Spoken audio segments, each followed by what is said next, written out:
Now, Pompey fans could get Mike Oldfield back into the top 40. A Facebook campaign ahead of the Blues Wembley Cup final appearance is trying to get Fratton Park favourite 1976's Portsmouth back into the chart. It's thought around 5,000 downloads from iTunes could see the campaign succeed later on this month. Mike Oldfield says he's a fan of our city. That track's been used a lot to identify with the town of Portsmouth. Portsmouth has always been a favourite town of mine. There was always the special day out. You know, even from back to school days, you'd go to Portsmouth and go down the naval dockyard all around Nelson's flagship, Victory. Now, I've been speaking to Facebook group organiser Adrian Thompson. He says the idea came to him last month while he was at Wembley.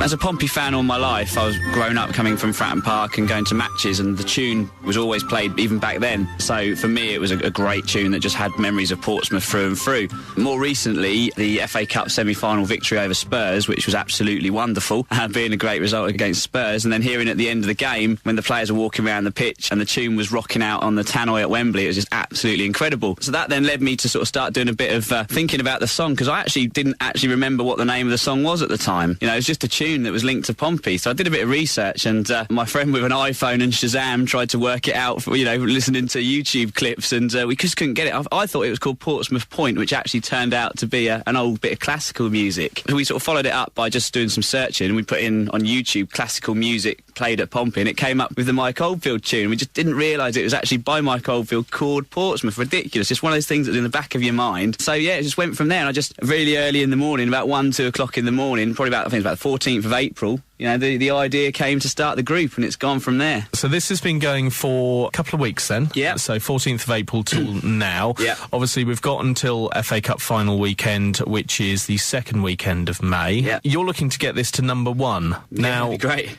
How successful do you think you're going to be with that? I've looked at numbers of actually getting downloads into the chart, and 4,000 or 5,000 downloads will get the song into top 20. You know, and at the moment, myself and Dave Clark, who also runs another group, there's two of us, two groups, which actually coincidentally set up a group around the same cause. We've now joined up personally together. Spoke to them on the phone last night, actually. We're admins of each other's groups, so we can actually work together as this. So we've actually got 2,500 members now between us, which is brilliant. So, you know, if all those people downloaded the tune alone, that would get us into the top 40 without a doubt. If those people told one more person, that's another 5,000 people aware of the group. You know, the numbers, the potential is massive. Do people need to download it from a particular location? Yeah, the link is on our group, is to iTunes. Download the track. It's a funky little beat as well, good little tune. I'm sure there's lots of people out there that like to listen to this sort of music and, you know, maybe edit it and funk it up a bit. There's also on YouTube, there's some links to some of the more modern mixes that have been put together of the tune, but the original is without doubt the best, from 1976, I believe it was originally.